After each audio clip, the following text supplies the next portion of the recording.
Bueno, esto es el trabajo que estoy haciendo ahora, que es reunir todos los textos que he escrito sobre la obra de Eugenio Dittborn. Y creo que el primer texto es del año 88 y hasta la fecha he escrito varios y los reúno en este borrador de trabajo editorial, mientras agrego algunas notas al pie de página y reviso la edición completa. ¿Mm?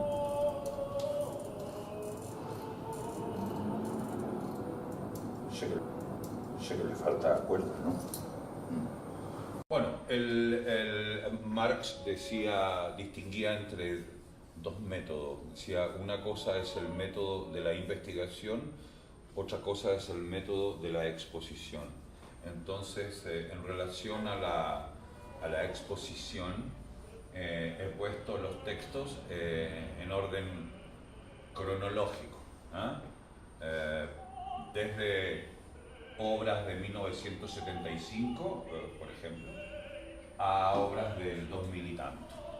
Sin embargo, desde el punto de vista de la investigación, la obra a la que me refiero del 75 fue escrita en el 2000, o la obra sobre las cuales hablo de la coyuntura de 1981 las escribo entre el 2003 y otras en el 2018, y así sucesivamente. Entonces, en verdad, hay un orden de investigación que es completamente distinto al orden como las expongo en el libro. Y en el libro, por ejemplo, hay un montón de situaciones relativas a un libro único que es Ilvanes y Pespunte, que es del año 81, pero al cual me he dedicado particularmente entre octubre del 2017 y ahora en junio del 2018. Y no es que yo esté permanentemente trabajando sobre esto, sino que en función de ciertas invitaciones que he recibido a participar en conferencias en el extranjero, he aprovechado esas ocasiones para avanzar en la escritura.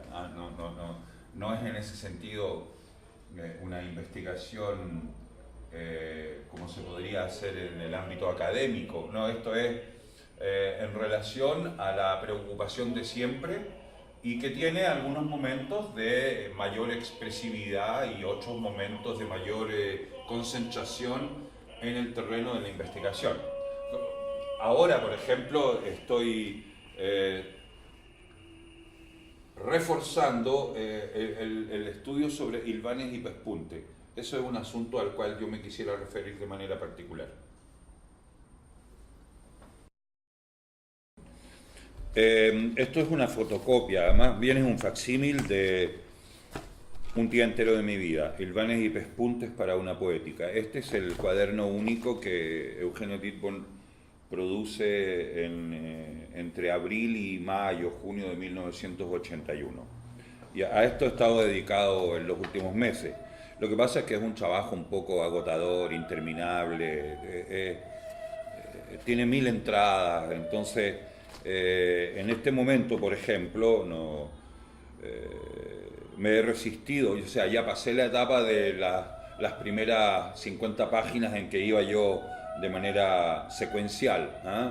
Una página tras otra, entonces he empezado a establecer relaciones entre las páginas 20 y las 140 y cosas así, que es como el caso de este, porque busco como aproximaciones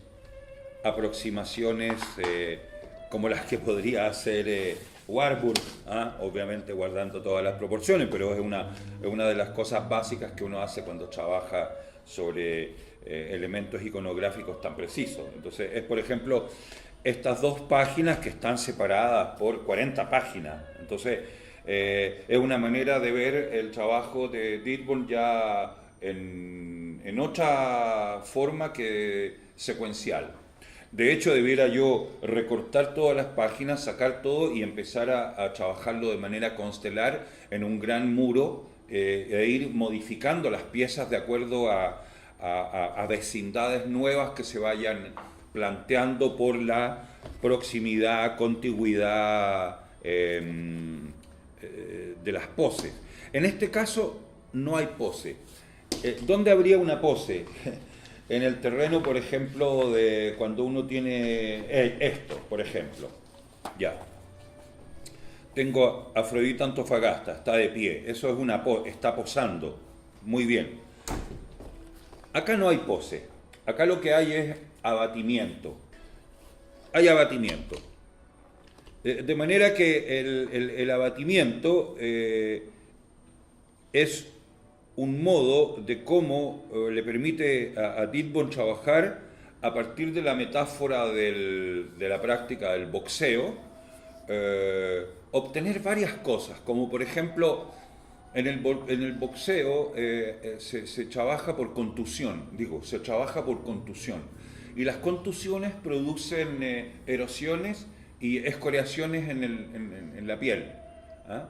Y eso tiene que ver con la tumefacción, es decir, de cómo una vejiga, que es como Didbon entiende la configuración del cuerpo humano, se puede constituir en un doble dispositivo, por un lado de derrame y por otro lado de imprimación o de erosión de la mancha o del elemento que gotea de la vejiga. Pero define básicamente primero el cuerpo como vejiga, y eso es lo que va a plantear en otras series en donde dice vejiga y superficie es el cuerpo. En el fondo toda la teoría del cuerpo en Didbon supone esta condición primaria de vejiga, por un lado, y luego la conversión del cuerpo en un recipiente, que es acá el recipiente, donde trabaja la fotografía en fotocopia de un recipiente de benzina que tiene dos perforaciones y por las cuales sale el líquido. Entonces, esta conversión del cuerpo en mecánica lo conduce a comparar, por ejemplo, el cuerpo mecánico de un automóvil cuyo cárter ya está sin retenes suficientemente ajustados y que gotea aceite quemado, gotea. Y es la caída de la gota de aceite sobre el pavimento. Entonces es como reducir el acto pictórico a una especie de objetividad cero, en donde no hay absolutamente presencia de ninguna sentimentalidad manual, ¿ah? Como sería el expresionismo abstracto de Jackson Pollock. En el fondo está pensando en un anti-Pollock, porque lo que permite que la superficie acoja una acometida líquida, untuosa, viscosa, sin participación de la mano, es efectivamente ponerse debajo de la fuente. Esa fuente siempre es una vejiga, ya sea porque voy a orinar, porque voy a defecar, porque voy a botar leche, porque voy a producir sudor, semen, etc. Es un poco esa teoría del cuerpo la que va a operar en la construcción de la pose y luego en la construcción de distintos gestos que ya están como sobredeterminados por la historia de la pintura, también como es el caso de la Pietà. La Pietà entonces es el descendimiento de la cruz, pero por otro lado, a través de la imagen de Ben Kit Parrett en su pelea con Emil Griffith, cuando Parrett muere en el ring, después en coma, cuando el árbitro se acerca en un tono, voy a decir la palabra, muy marial. Es como la Virgen María aceptando o tomándolo de tal manera que va a recibir el cuerpo de Cristo. En cambio, cuando un boxeador cae abatido sobre la lona de bruces y queda con la cara contra la lona, es muy distinto a la imagen de la Pietà y al descendimiento al que está sometida la figura de Ben Kit Parrett. En este caso, aquí, hay un hombre que está caído con la cara contra la lona, abatido, Acá hay otro hombre que ha sido abatido también, pero por un balazo. Este es el atentado a Ronald Reagan. Entonces aparece un guardia herido, está en el suelo con el arma al lado. En cambio acá el arma está puesta, porque el arma es el guante, el que produce la contusión. En cambio acá no hay contusión, hay perforación. Él está con una bala metida en el cuerpo.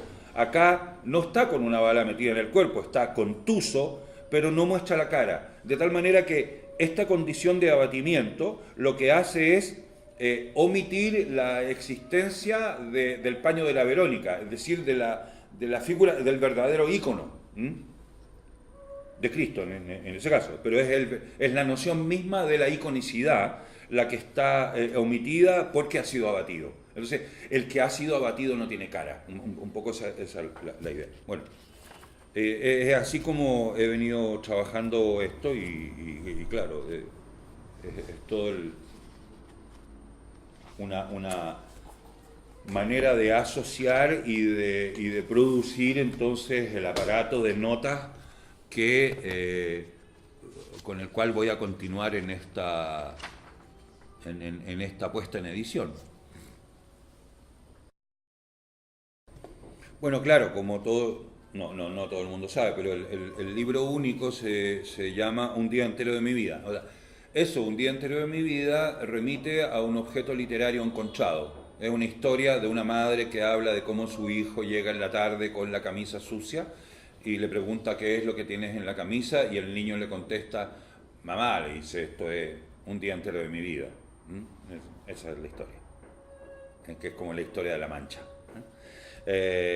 Y que la historia de la Mancha supone un sudario portátil, ¿no? Bien. Pero además tiene un subtítulo que es Hilvanes y pespuntes para una poética. Obviamente es una poética de las artes visuales, es la poética diborniana y los hilvanes y pespuntes remiten a la materialidad de la historia de hilos. Y eso tiene que ver con un cuaderno perdido. O sea que este es un cuaderno encontrado, un día entero de mi vida, pero eso remite a un cuaderno perdido que se llama o se llamó en el momento de su existencia efímera el cuaderno de los sacos. Y en el cuaderno de los sacos lo principal que había era el estudio de los sacos de yute. Eso está en uno de los textos que está publicado acá y que es de 1988 y que formó parte de un catálogo de la exposición que hizo Eugenio Dittborn en el Centro Cultural Miraflores de Lima. Ahí abordé esa situación, pero la repito acá en el sentido que el cuaderno de los sacos habla de cómo Eugenio Dittborn visita lugares de compra-ventas de sacos, donde compra por un lado sacos nuevos de yute pakistaní y por otro lado compra sacos remendados. Y lo que más le interesa es el remiendo a máquina, que lo hace un especialista, de esos sacos. Entonces son sacos que están rotos ya, pero que ya sufren un primer remiendo. Y así van sucesivamente adquiriendo remiendos, y los remiendos, que son hechos con cáñamo, con hilo grueso, ya son signos escriturales, son signos. Pero ya el saco nuevo ya tenía un signo, ya tenía una firma, porque el saco pakistaní tiene una franja de colores que está hecha en el momento del tejido mismo del saco, y esa franja de colores es la franja que denomina el origen de la fábrica en la que es fabricado el saco en Pakistán. De manera que esa tela ya está firmada. Luego viene la segunda firma, que es el remiendo. Entonces los hilvanes y pespuntes tienen que ver siempre con este remiendo. Y es con el uso que hace Eugenio Dittborn del léxico que corresponde a las distintas etapas del corte y confección. De ahí que siempre va a considerar que su trabajo de citas de todo tipo, textuales y visuales, va a seguir la lógica del cajón desastre, que aparentemente no tiene ninguna lógica, pero sí posee todos aquellos pedazos de género que siempre nos va a ser útil para usar y resolver problemas y armar el bricolaje del trabajo gráfico propiamente tal. vencido por la añoranza. ¿Ves? Es esta imagen. La cara contra la lona. Han caído por efecto de un hecho traumático. Ambos. Un golpe de puño y un arma de puño. Ambos están en la misma posición. Es un antipaño de la Verónica, ya lo dije. No hay impresión. El sudor y la sangre sobre la lona, que es el sinónimo de cuadrilátero. Una escena de lucha plástica, donde la propia escena es un ring en el que todos son boxeadores y se ajustan a una coreografía del combate. Didbon solo concibe las relaciones culturales como combate. Lepe la concebía como una escena de celos homosexual. Es muy interesante hacer esa distinción, sobre todo cuando el boxeo aparece como un deporte viril.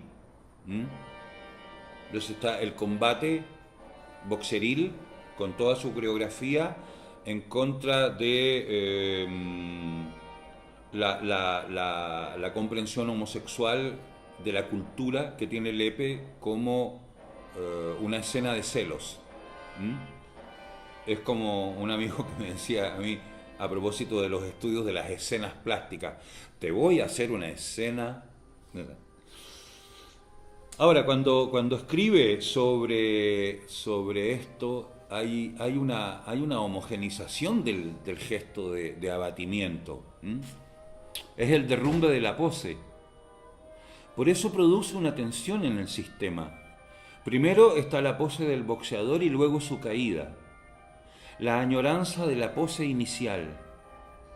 El tipo del servicio secreto acá es herido, porque cuidaba a otro. El boxeador se debe cuidar a sí mismo, en cambio. Junto a él ha quedado su arma. Lo que importa es que ambos están abatidos. Abatidos, pero el abatimiento es como la base misma de la añoranza a la cual Didbon se refiere cuando escribe con pluma y tinta sobre una superficie absorbente. Por lo tanto, la escritura no es nítida, la caligrafía no se va a imprimir de manera nítida. De manera que el papel secante hace efecto de erosión de la superficie, como erosión de la memoria o erosión del soporte de memoria. En ese sentido, la añoranza es un sentimiento de pena por lejanía, una ausencia, privación o pérdida de alguien o algo queridos. Es lo que pude anotar después en esto. Algunos rememoran con añoranza su infancia y su adolescencia, pero hay que pensar en que la palabra nostalgia deriva del griego nostos, hogar, y algos, dolor. Y es un sentimiento tramposo, porque no hay más paraíso que los que se inventa nuestra memoria. Se recuerda un pasado que parece mejor de lo que siempre fue. Es lo que anoto al final es, bueno, el boxeo es un deporte de contacto.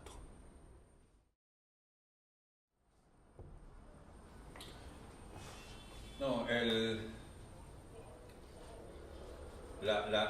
tipo de trabajo, bueno, voy a borrar esto porque esto es como temporal.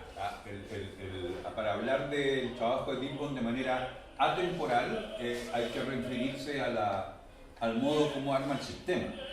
Entonces, por ejemplo,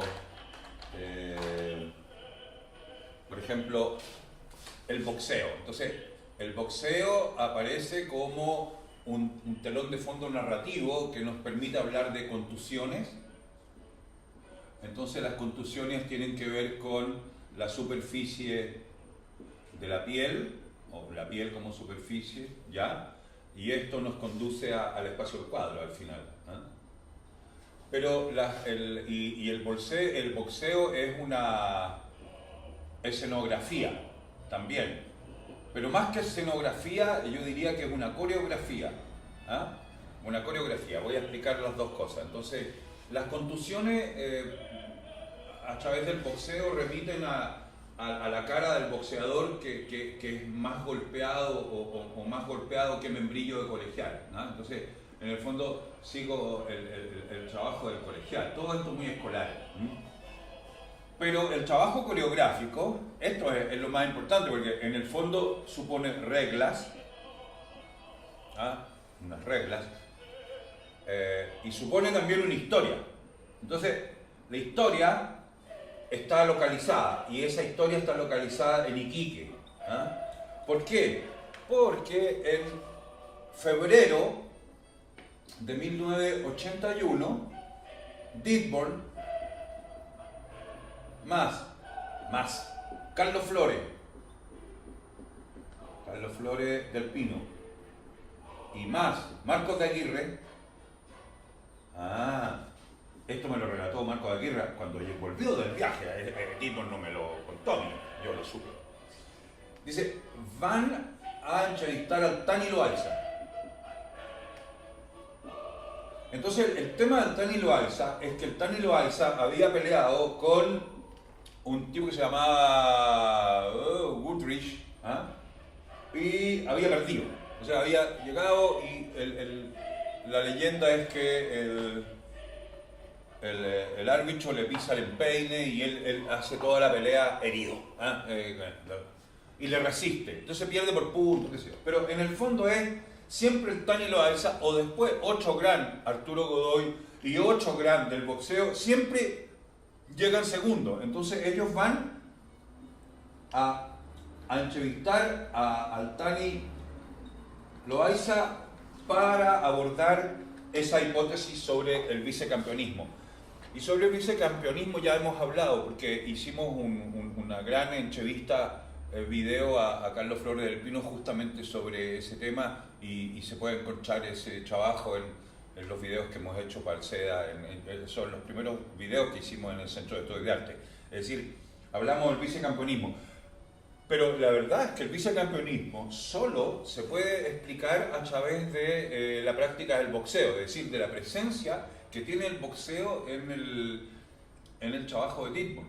Pero esto ya es un elemento mucho más narrativo, porque en ese sentido el boxeo mismo se remite a cuestiones que tienen que ver con las reglas mismas de la representación del cuerpo en situación extrema.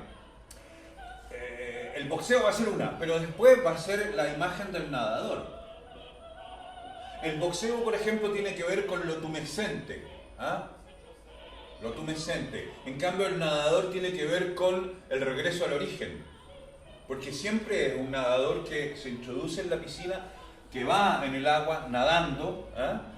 ¿Hacia dónde nada? En el fondo, nada con la corriente en contra, nada hacia la fuente del río. Es como decir, buscamos la fuente. ¿Cuál es? El hogar uterino. Entonces, volver a la fuente, Ursprung. Entonces, en Ditborn está, a través de la figura del nadador, el regreso al origen. Y a través de la figura del boxeo, la cuestión de la teoría del cuerpo. Esos son como los inicios del sistema, tal como yo lo veo. Todo esto es elaborado entre el año 77, 76, llamémonos 76, al 81. O sea, está toda la teoría ditborniana está ahí y aparece en el Vanes y Pespunte de manera ejemplar. Por eso todo lo que aparece después en la aeropostalidad, a mí me parece que es un soporte posterior. Lo que define a Ditborn no es la aeropostalidad. Eso apareció después del 85, 84 como un recurso que en política se dice cómo un recurso táctico se convierte en objetivo estratégico. Cuando el modelo, la poética ditborniana ya estaba resuelta en el Vanes y Pespunte.